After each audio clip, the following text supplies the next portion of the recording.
It started with a name missing from the list. 20 recruits were scheduled for live fire drills that morning.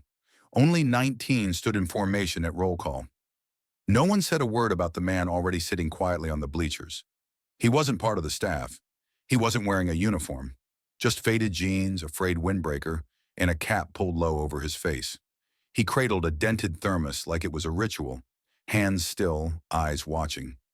Most thought he was some retired janitor or maybe an old vet visiting for nostalgia. A few cracked jokes. None of them would laugh by the end of the day. By noon, that quiet stranger will be on his way to the firing line, selecting a rifle that the recruits can't control, reminding everyone what perfection is by shooting in 13.2 seconds. The fog rolled thick over the SEAL training compound in Coronado, blurring the outline of steel targets in the distance. Cold, damp, a silence you could hear.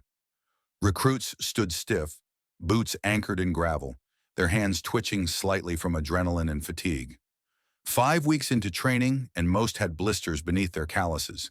Their bones ached, muscles screamed, but they stood tall, masks of sarcasm covering their nerves.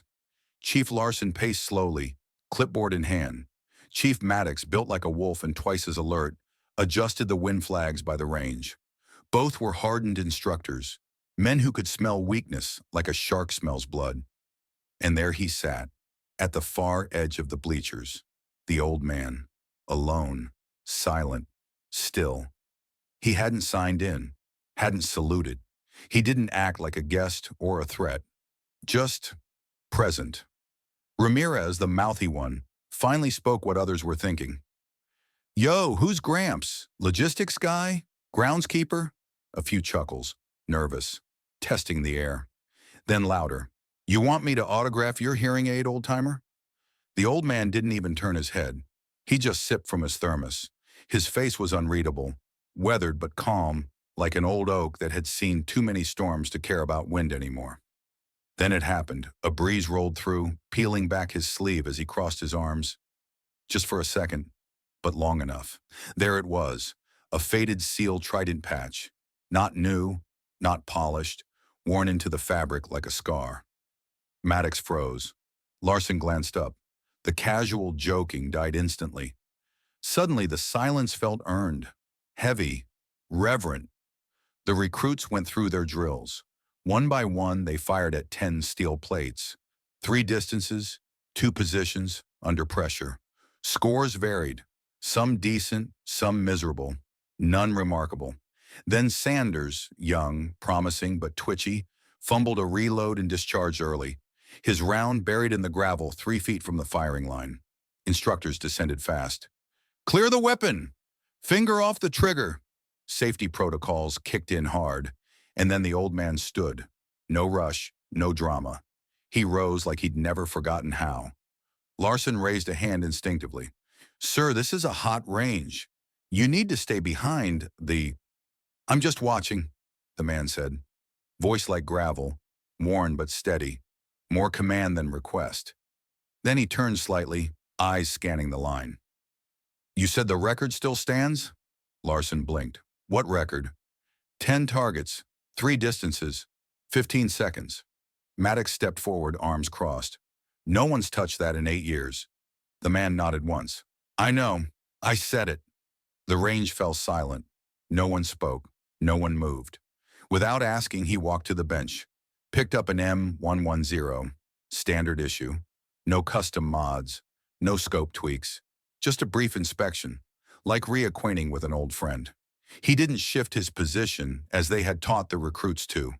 He didn't pant theatrically like they had practiced. He just waited. Larson paused, then shouted out, voice a little softer, "Shooter ready?" The man didn't say a word. He simply nodded. Buzzer. The next 13 seconds rewrote the air.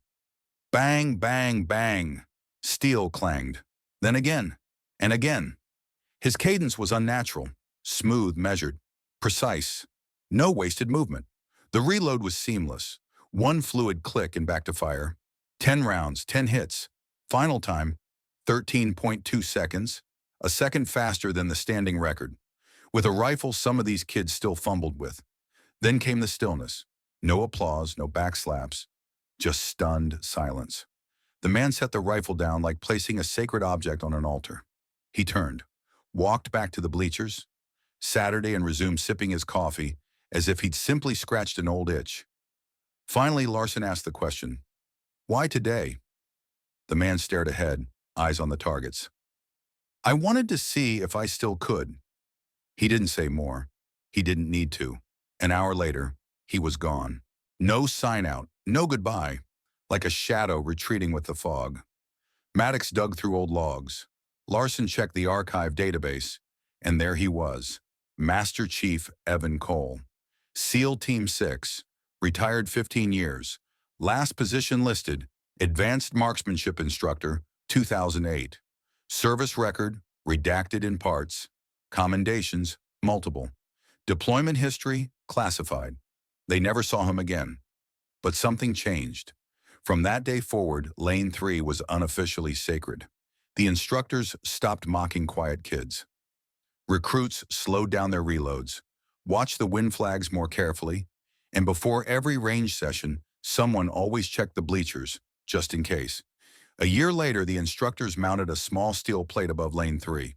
No name, no title, just an engraving. 13.2. Cole.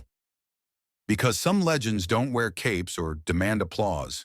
Some walk in quietly, do the impossible, and leave you changed in their silence. This story was brought to you by The Human Stories. Have you ever met someone who didn't need to speak to be unforgettable? A presence that lingers longer than words ever could? Share that memory in the comments below.